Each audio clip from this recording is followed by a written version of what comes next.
Okay, magandang gabi Pilipinas. Muli po nandito na naman po tayo upang pag-usapan ito pong katapusan ni Vice President Sara Duterte.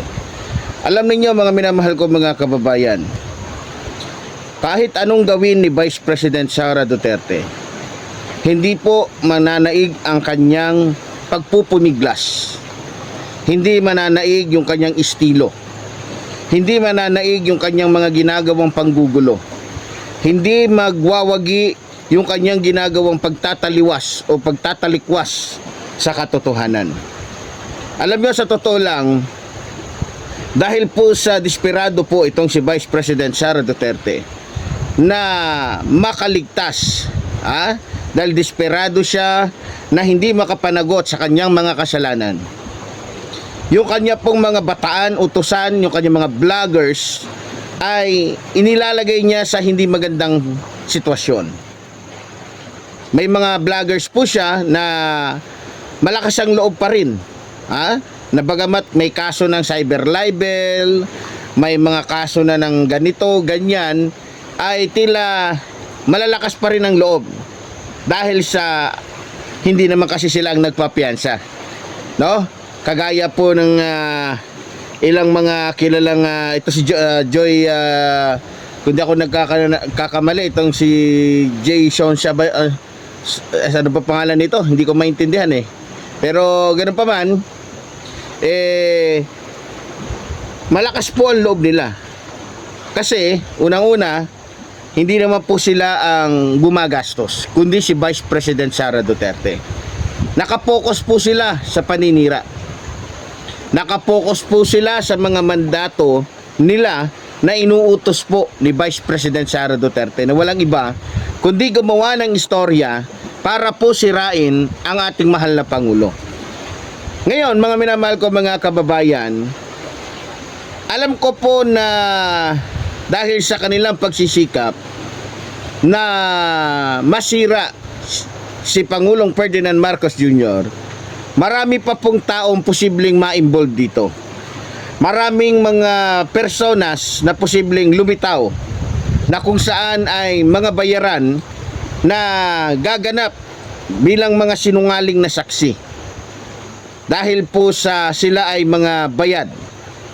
Kaya marami sa mga taong mahuhusay magsinungaling, marami ang mga taong mahusay magpanggap ang sasamantalahin ng pagkakataong ito na kinakailangan ni Vice President Sara Duterte na mga bulaang saksi kapalit ng milyones. Paano ko po nasabi yan? Halimbawa na lamang po, ito pong 18 Marines di umano na natuklas ang hindi naman talaga 18 Marines. Itong mga ito po ay nabayaran ng milyones. Kung di ako nagkakamali, kada isa, mababa na po yung 10 milyon. Kung di ako nagkakamali. So, siyempre, sa mga taong katulad nila na na-discharge, sa mga taong katulad nila na walang magagandang trabaho, sa mga taong katulad nila na may mga latak ang pagkatao, kakagatin po talaga nila yung milyones kapalit ng kanilang pagiging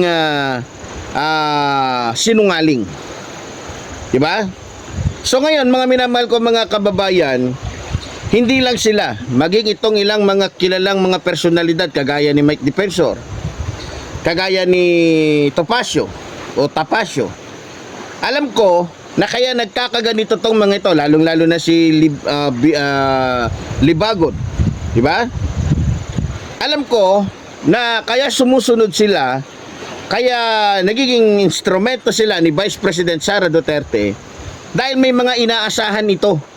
May mga ina-after sila na kung sakaling mapabaksak nga nila si Pangulong Ferdinand Marcos Jr., ay maaari magkaroon sila ng kapangyarihan sa ating gobyerno. Pwedeng kagaya na lamang ni Topacio. Pwedeng si Topacio ay maging Secretary of Justice kagaya ni Rimulya. O maaari namang itong si Libagod ay maging DILG Secretary. Maraming malalaking pwesto na pwedeng mailagay itong mga ito mga minamahal ko mga kababayan. Kaya maliban sa pera na natatanggap nila, alam ko na ang talagang habol nila ay magkaroon ng mataas na kapangyarihan dito po sa ating bansa. Lalong-lalo na yung ilang mga retiradong mga general dyan na gusto pang magkapera. Balita ko nga, dito nga po sa 18 sinasabing mga ex-marines, ang punot dulo o ang mastermind, kaya itong mga ito ay nagsama-sama dahil ang nag-recruit sa kanila ay isang dating general na ngayon po ay pinadalan po ng Supwena ng NBI upang tanungin siya kung bakit siya ang namumuno, bakit siya nagsagawa ng mga ganito, bakit siya nagsagawa ng ganyan, dumampot siya ng mga taong mayroong mga masasamang budhi.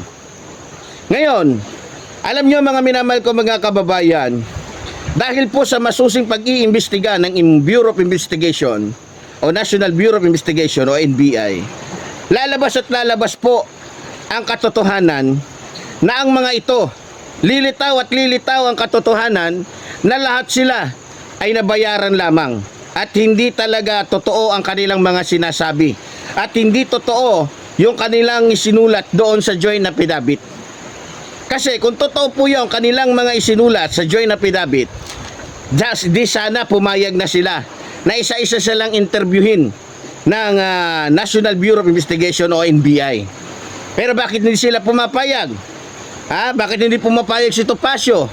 Bakit hindi pumapayag si Libagod? Kasi alam nila na yung nilalaman ng joint affidavit na yan ay gawa lamang ng isang tao.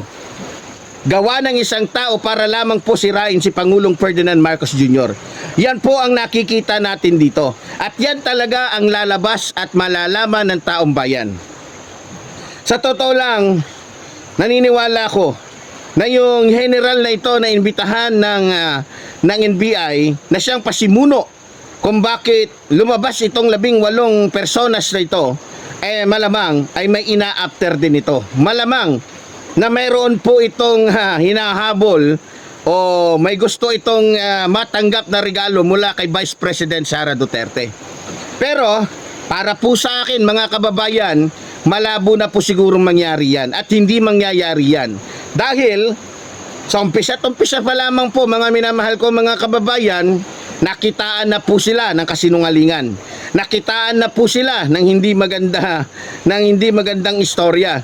Na kung saan mismo yung kanilang mga salita o yung kanilang mga testimonya ay nagkakabuhol-buhol. Kumbaga sa yun din ang sumasagot sa kanilang mga kasinungalingan.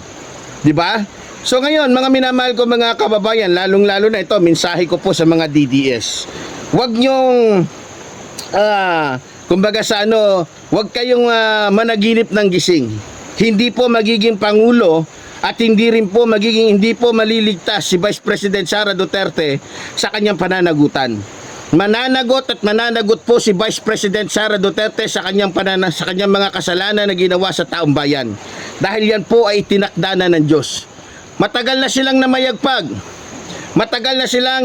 Gamit ang kanilang kasinungalingan, ang kanilang pagpapanggap, ang kanilang pagiging artista.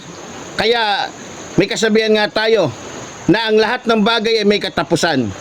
Maging yung kasinungalingan, kawalangyaan, kademonyohan ng mga Duterte. Kaya kayong lahat ng mga DDS, isa lang ang masasabi ko sa inyo. Huwag kayong managinip ng gising.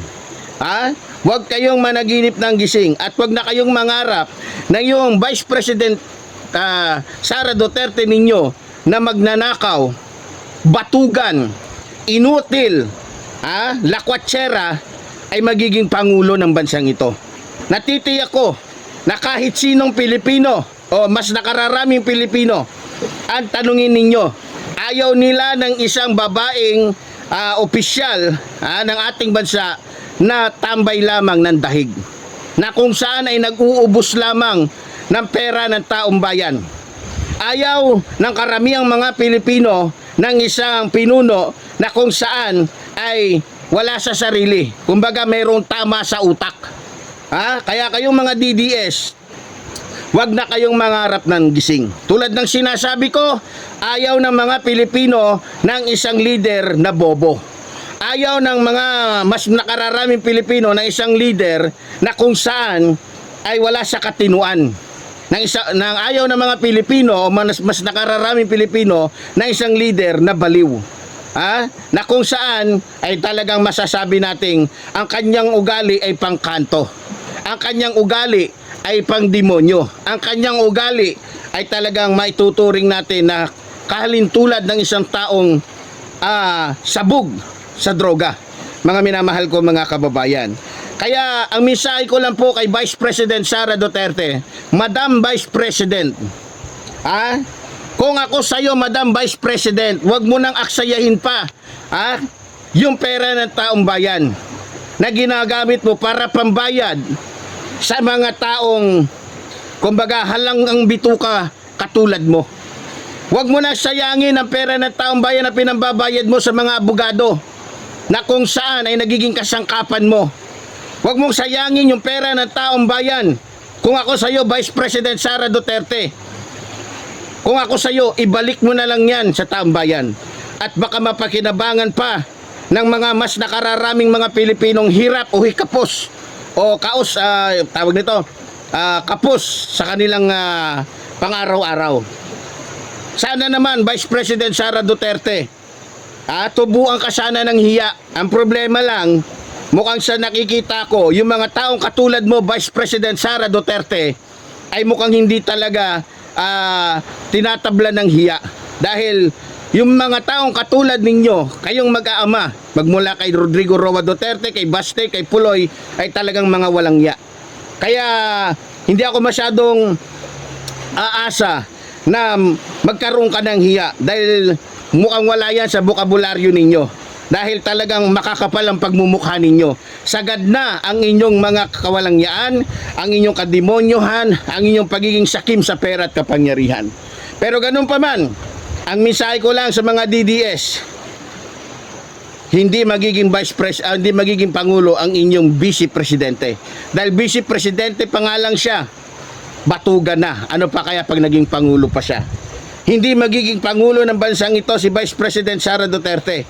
Dahil vice presidente pa lang, wala nang ibang ginawa kundi maglakwat siya at tumambay sa dahig. Baka sa susunod, pag naging presidente yan, kung sakali, baka sa March na yan tumambay. No?